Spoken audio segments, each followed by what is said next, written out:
So I would like to introduce our third speaker for the day, Bill McComas. Bill is a civilian, and he graduated from West Virginia University with a science degree in geology. And in 1961, he took a job with the United States Navy Hydrographic Office, which later changed to the Naval Oceanographic Office. That's a big word. But Bill is going to share with us some about his experience during the Cold War as an oceanographer and time he spent in the Antarctic doing research, which was done to help support our naval submarines. So during his speech, I'm going to be clicking through a few photos that he shared with us, and if you have a question about a particular photo at the end, maybe we can answer your question. Okay, Bill. Thank you, John. Yes, thank you.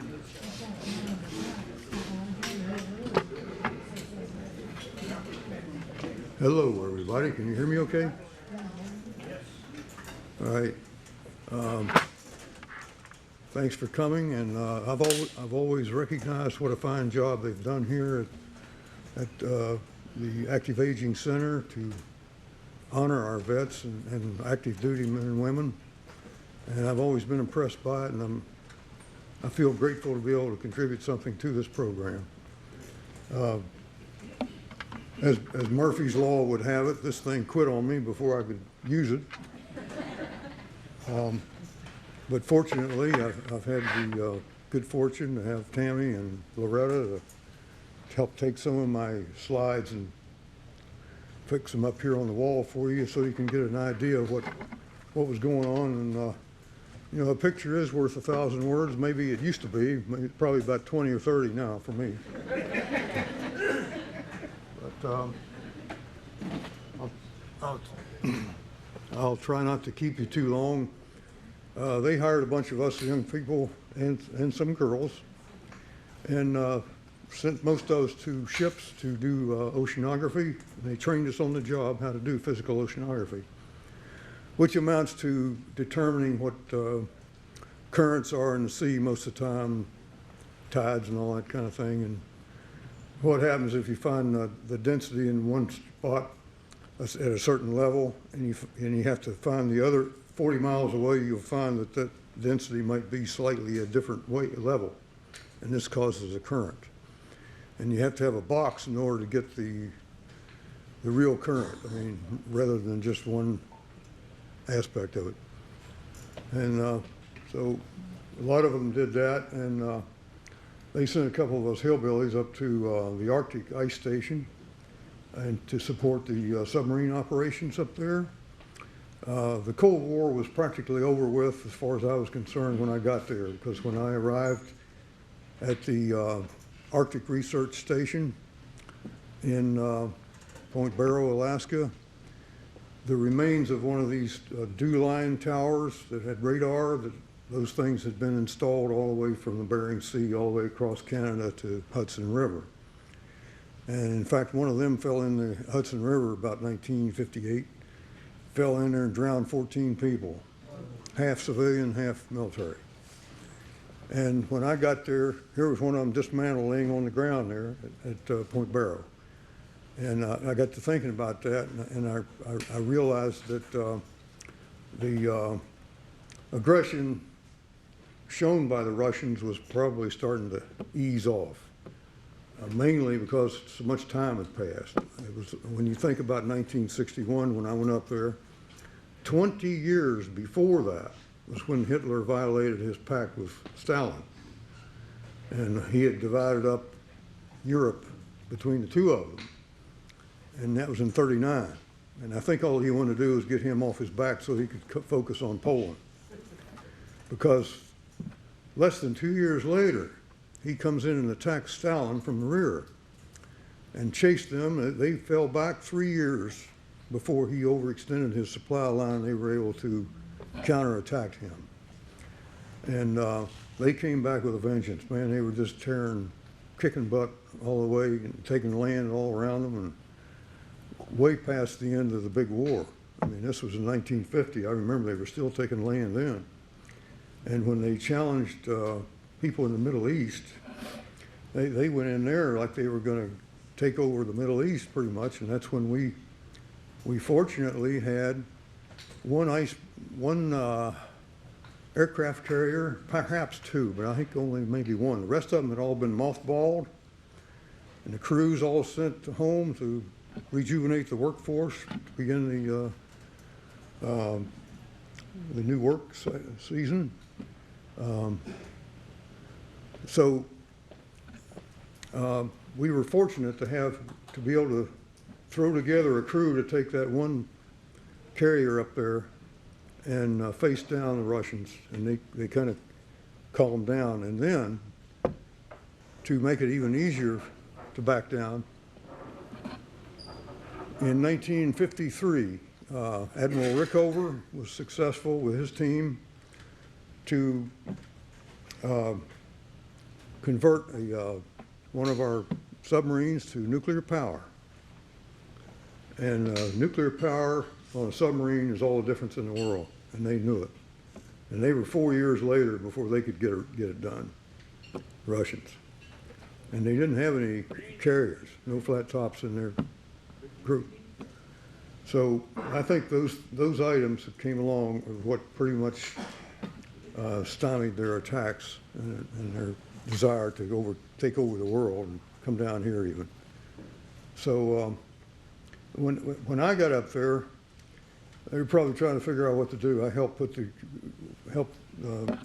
set up the ice station that we found. We did some aerial ice reconnaissance by aircraft to find a suitable place for a new station.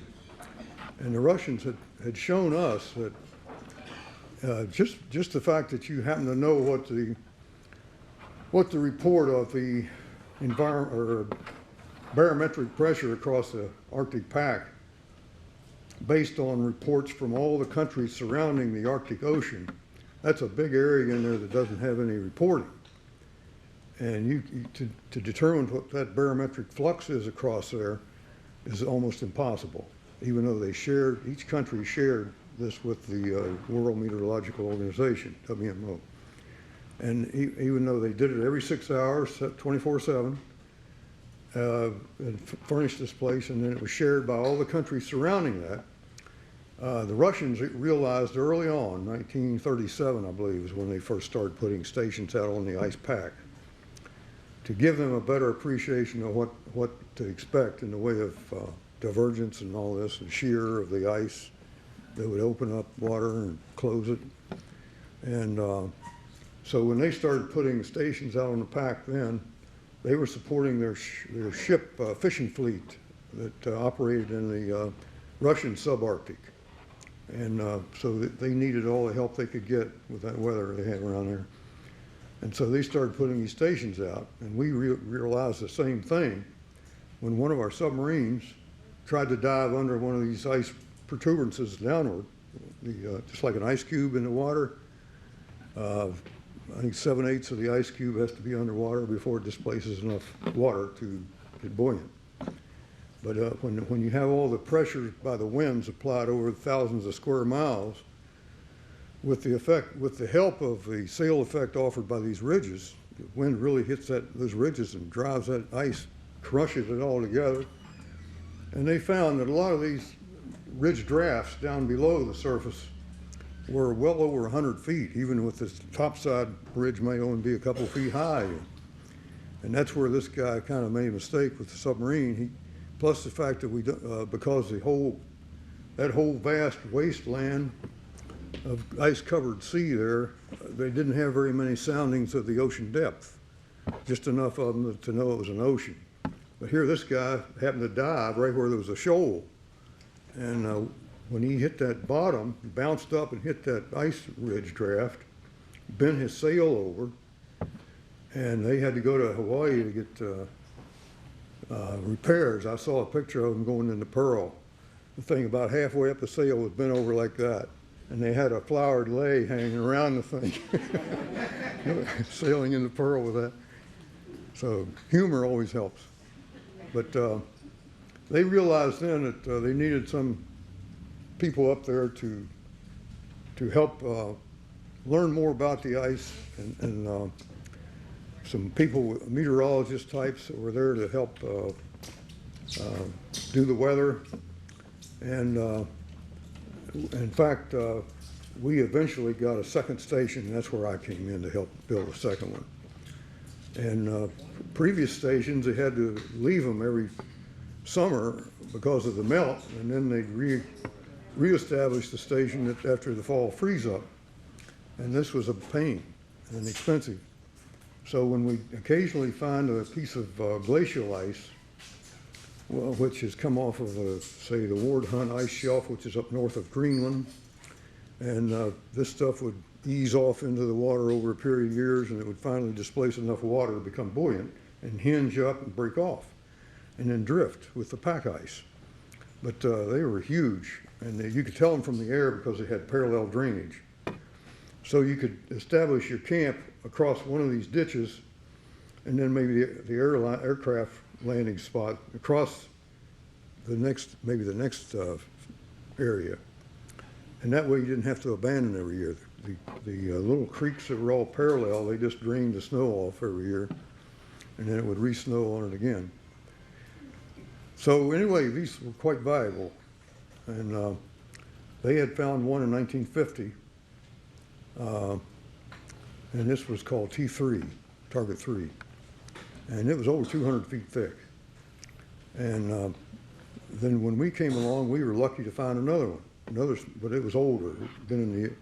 It had been drifting in the ocean a lot longer. It was something like 30 to 60 feet, 30 to 70 feet thick, something like that.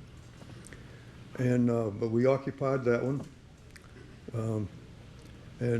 So most of the first summer was just involved putting together these cabins that they pair dropped in or landed with those. They landed with those. And then we chased parachutes all summer with supplies that were dropped by air. And the main thing we were interested in up there was,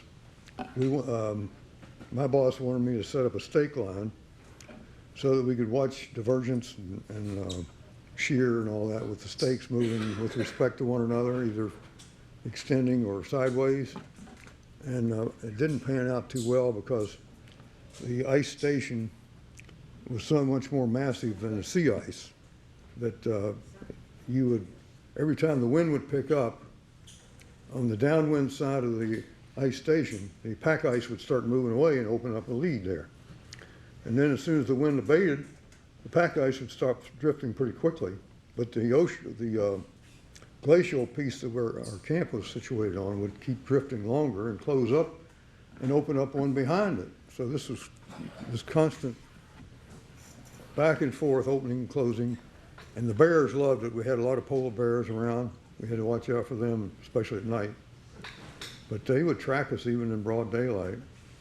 And one of them broke into the cabin one night in the wintertime after I left.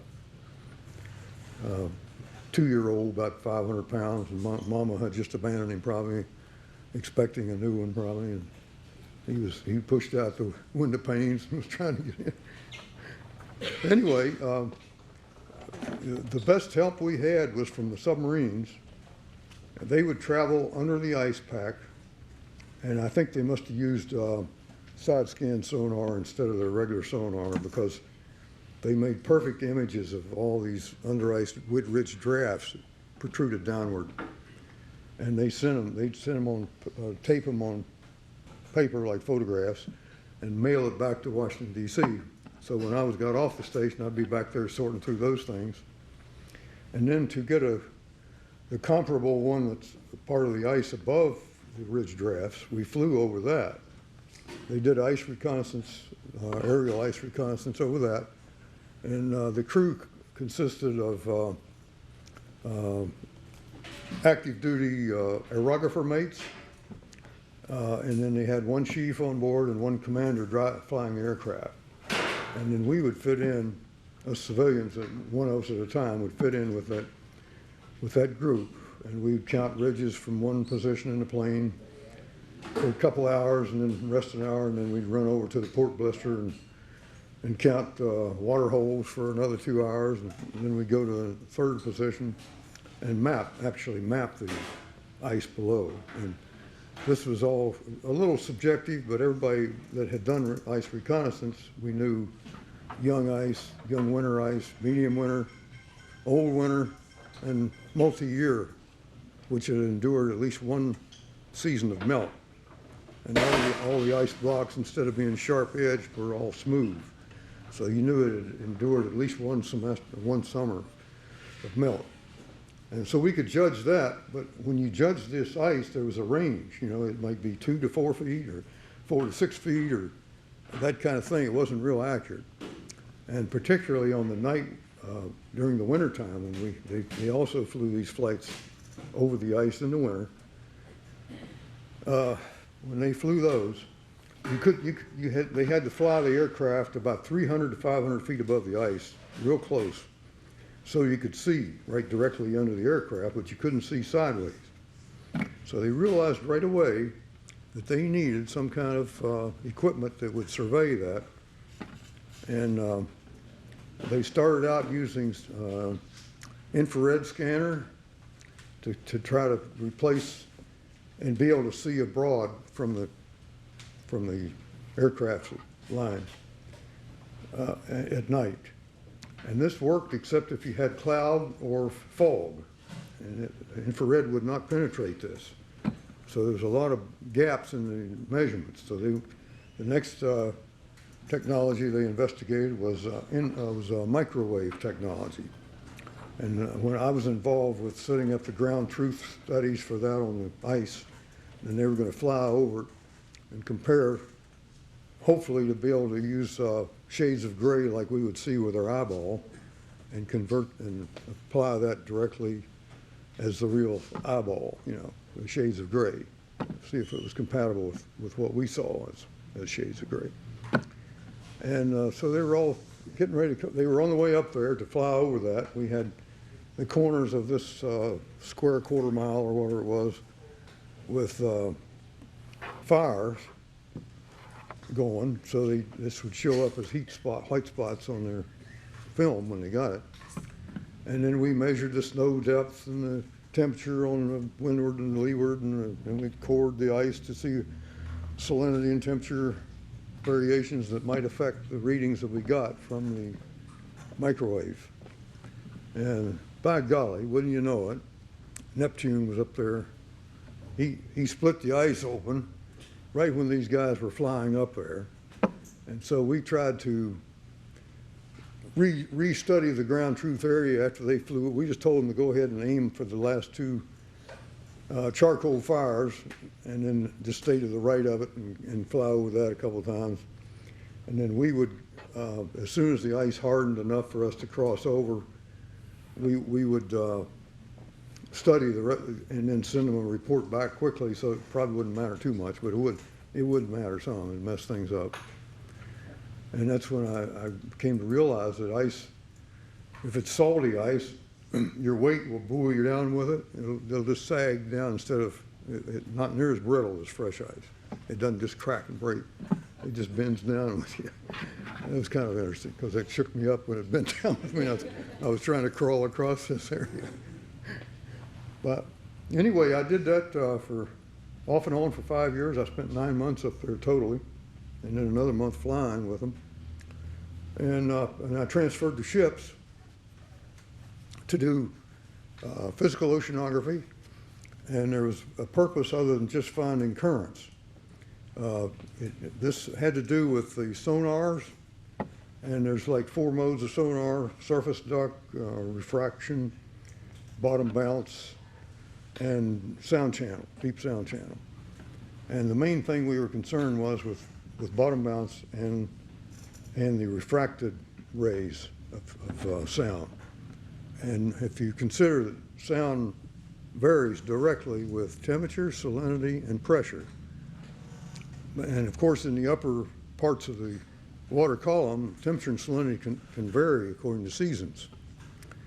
And these unusual water masses that come from places like the Mediterranean, where it heats up over the summer and the water evaporates and it's more salty. And then when that dumps into the Atlantic, it seeks its level of equilibrium and then drifts all across the world. And after a while, after you make so many measurements, you realize what season you can expect this to happen in certain areas. Another area was off Greenland, where you had offshore winds blowing like mad. And this would turn over the surface water and bring up all that deep cold water. And this would flow way away, and you could trace it for about 1,500 miles away from Greenland by the oxygen in the water, because it had a high oxygen content. Anyway, all these things made up some of the seasonal water mass problems that you had to deal with. And when I think about the one with refraction, of course, if you aim straight down with your ping, it's not going to do anything. But if you aim it off to the side, as it gets deeper and deeper, pressure is going to be the primary factor, and it's going to tend to refract it upwards toward the slower media, because it's going to be increasing as it goes deep. So it's going to gradually. And because of the depth of the oceans, 3 miles or 3.5 miles or whatever, it took about 15 miles for this refracted beam to go out and hit bottom and then start back up. And it would come to the surface an additional 15 miles away. And if it was a ship anywhere within like a 10-mile band of that 30 miles, you could detect him. And in fact, it was in the form of a wave. Sometimes you could sense them 60 or even 90 miles away under unusual conditions, but sometimes it happened. And but if the bottom had a lot of muck in it that absorbed the sound when it hit bottom, it never got there. And that's the thing they were interested in, is what parts of the ocean had these unusual bottom loss problems. And so we eventually we started using two-ship operations. We would leave one hove to with measuring equipment, recording equipment, and then we would steam away from that ship with the other one and drop bombs. And we'd drop one surface one. We'd shoot it off the ship far enough away that it didn't affect the ship. It went off real shallow, about 20 or 40 feet, something like that, underwater. And the other one we'd drop off the fantail, and it would go down like 700 feet before it went off. And then they knew this stuff travels so fast in the water, the sound speed, that they had to know exactly what time it went over the side. You know, they'd give them a heads up over the phone. Okay, 700 feet's in the water, that kind of thing. And they knew how many seconds and how far away you were, because the tape recorder, whatever it was, had to run about 6 feet a second, that fast, in order to capture these returns. And so it was kind of hard to do. But we did that, and any of these areas that had a lot of bottom loss, they mapped this kind of stuff, because they knew it wouldn't, that particular mode of sonar wouldn't work too well that season of the year in that part of the world. You know? So we did that 5 years. At least they had a few gals to talk to over supper. Although it was still pretty rough to do, because the stations were like 40 miles apart, and that took at 10 knots, it took 4 hours. And then each station took between 2 and 3, depending on whether it was a shallow station or a deep one. We did a deep one about every third one, because things don't change that much the deeper you go. And that would go all the way to the bottom.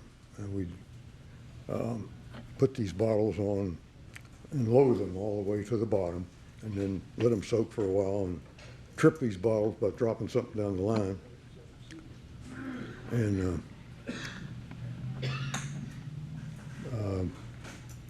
let's see, what else do I need to say about this? Probably enough, huh? Anyway, I did that 5 years, and then I jumped ship and transferred to a group that was arranging overhauls. Each ship had to be overhauled every so many years, and you go through like 3 different outfits. Some of them checked all the engines, and others checked all the electronics, and others checked all the equipment. And that was kind of nice because it was like a 9-to-5 job. You could just watch the movies in the evening, and chat with the gals and all that kind of stuff. And so that was much easier to handle for me after all that time away from. I spent a lot of time at sea. But what else? We had a couple of specially designed ships that had a platform in them that was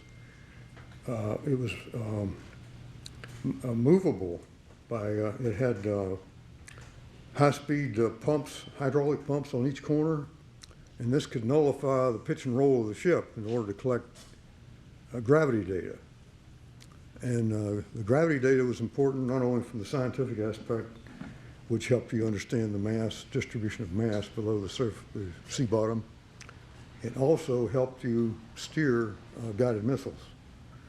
And so those things were something, they were really well designed. I mean, can you imagine a platform in rough weather being able to tune out the effects of roll and pitch? And unbelievable. But they could, ordinarily you'd have to have on a gravity meter on the sides, on the ground. But they could do it in the ship. And I didn't take part in any of those surveys, but they were there. And that was beneficial to the Navy as well. But the main thing about the ice station, back to it for a second, they had, even when you had unlimited submerged endurance, which you got by having nuclear power, you didn't have to surface for air, but you would have to surface occasionally if you had to vent smoke out of from a fire, or maybe you need to get a position, verify your position, because they used what they call inertial navigation, which had sensors that sensed which way the boat was moving, and that gave you a rough estimate of where you were. But I'm sure the land people could send out signals and cross it and all and figure out where they were. I'm not sure they could get that information to the ship itself to let them know where they were. But we were concentrating on trying to determine where you could expect divergence enough to open water to where they could hunt and find an opening. And also comparing all these ridge drafts, we did all that stuff. But anyway, I think that's probably about all that you might care to hear about. A lot of crazy things happen, you know. We had a ship following us around one time, trying to figure out what we were doing, filming us and all that. And during the night, they ran across our stern and tore away the magnetometer we were towing behind us. And I got furious about that because it endangered the whole crew in the ship. At night, that thing was only 750 feet behind the stern. And they cut across in front of us sometime during the night and tore that thing off. And so I said, okay, let's put on a show here, guys. And we held a sheet up in front of the equipment, and we carried it over and slunk around like we were trying to do something weird. And while we were hove to with the station doing this work, and had monitor lamps on, some of us, and that kind of stuff, trying to look real secretive. And they kept coming in closer and closer. And finally, when they got to within about 200 feet of our fantail, going by real slow, dead slow, coming by. And I said, okay, let's give these guys an unconventional salute, or some words to that effect. Trousers went down. Fingers went up. A few Johnsons swung, and we really got them good. Anyway, I got a lot of tales like that. I'm sure you're tired of listening to all this kind of stuff. But thanks for listening, and enjoy lunch. Thank you. Thank you very much.